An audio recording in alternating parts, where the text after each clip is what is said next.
tous, s'il était une fois l'histoire. Alors pour cette troisième vidéo, j'ai choisi un lieu historique. Donc comme vous l'aurez pu voir dans la vidéo précédente, j'hésitais entre un personnage ou un lieu historique, j'ai choisi le lieu historique. Donc le personnage sera pour la vidéo qui succédera à celle-là. Alors, pour être exact, j'ai choisi 2 lieux historiques, parce qu'un ça allait faire trop court. Donc, aujourd'hui nous allons parler de l'Arc de Triomphe et des Champs-Élysées. Donc on parlera de ça dans la partie qui suit. Voilà donc pour la première partie. Alors cette vidéo est un peu spéciale parce que puisqu'elle va se dérouler en 4 parties. La première partie sera sur l'Arc de Triomphe, et dans cette partie de l'Arc de Triomphe il y aura 2 parties. Et l'autre, ce sera celle sur les Champs-Élysées, il y aura aussi 2 parties. Voilà. Donc pour les lieux historiques, je vais dire les dates de construction et l'architecte.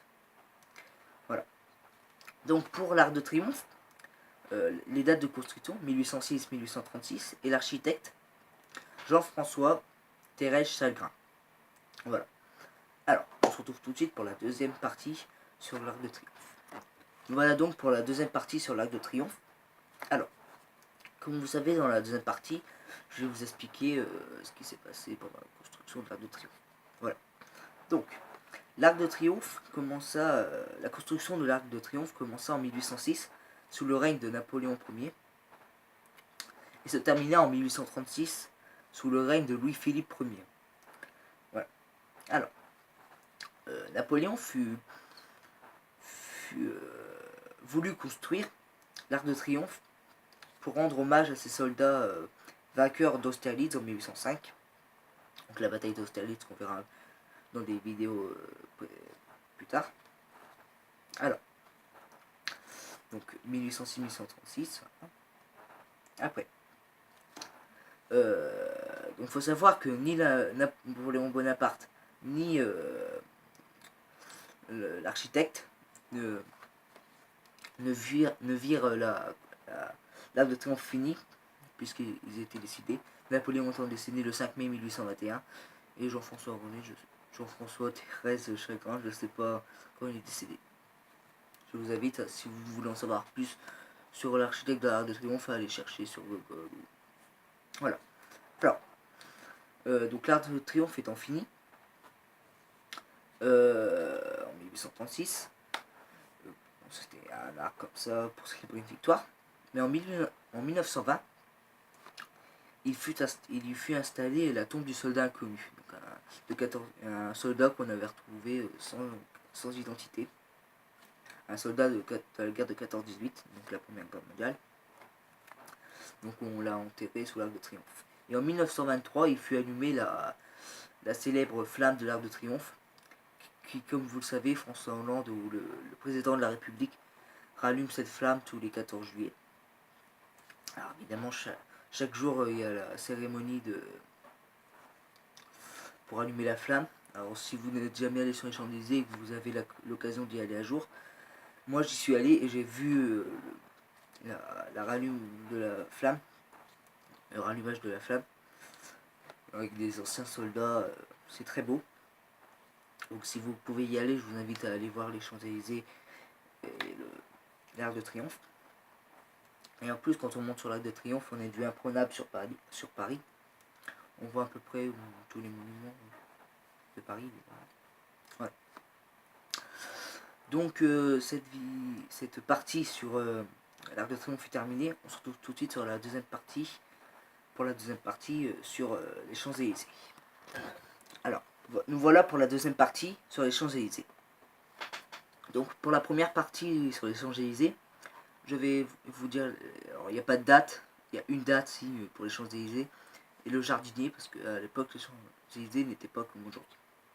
Donc la date, 1667, et le jardinier, le nôtre. Donc, pour ceux qui ne savent pas, le nôtre est le jardinier de Louis XIV. Voilà. Donc pour la deuxième partie de l'Arc de Triomphe, des Champs-Élysées, pardon, on se retrouve tout de suite. Voilà. Nous voilà donc pour la deuxième partie des Champs-Élysées. Alors, en 1667, sous le règne de Louis XIV, le nôtre excusez-moi. Le nôtre, donc, sous le règne de Louis XIV en 1667, Louis XIV ordonna à le nôtre, donc son jardinier, de créer une allée qui prolongée d'arbres, qui prolongée d'arbres qui perce, voilà, qui prolongerait la, excusez-moi, je me suis emmêlé dans mes mots.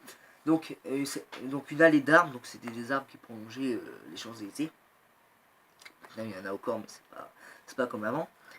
Et donc il faut savoir que ces allées d'arbres prolongeaient la perspective des Tuileries vers l'Occident. Donc les Tuileries, c'est pareil, c'est un monument, on en parlera dans une vidéo un peu plus tard. Voilà. Alors, le nom des Champs-Élysées fut donné en 1709, excusez-moi, en allusion au séjour des héros et des âmes vertueuses dans la mythologie grecque, qui suggérait un lieu paradisiaque. Donc, maintenant, les Champs-Élysées, c'est plus si paradisiaque que ça. Il y a beaucoup de monde, tout simplement beaucoup de touristes. Et voilà. Alors, je vais vous donner comme petite anecdote. Donc, avant, vous savez, je sais pas si vous saviez pas évidemment, mais, avant, il y avait des gens qui habitaient sur l'avenue des Champs-Élysées. Maintenant, il faut savoir qu'il n'y a plus personne, puisque tous les immeubles ont été repris par des boutiques de luxe ou des boutiques simples. C'est-à-dire que par exemple, vous allez sur les Champs-Élysées, vous avez une boutique Renault, par exemple. Vous avez vous avez tous les grandes marques comme ça qui viennent s'installer sur les Champs-Élysées. Voilà. Bon bah j'espère que cette troisième vidéo vous aura plu.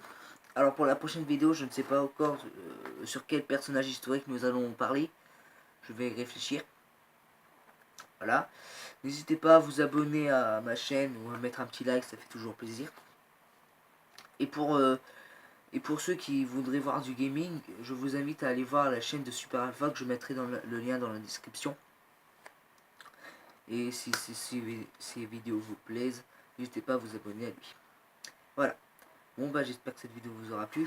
Allez, ciao.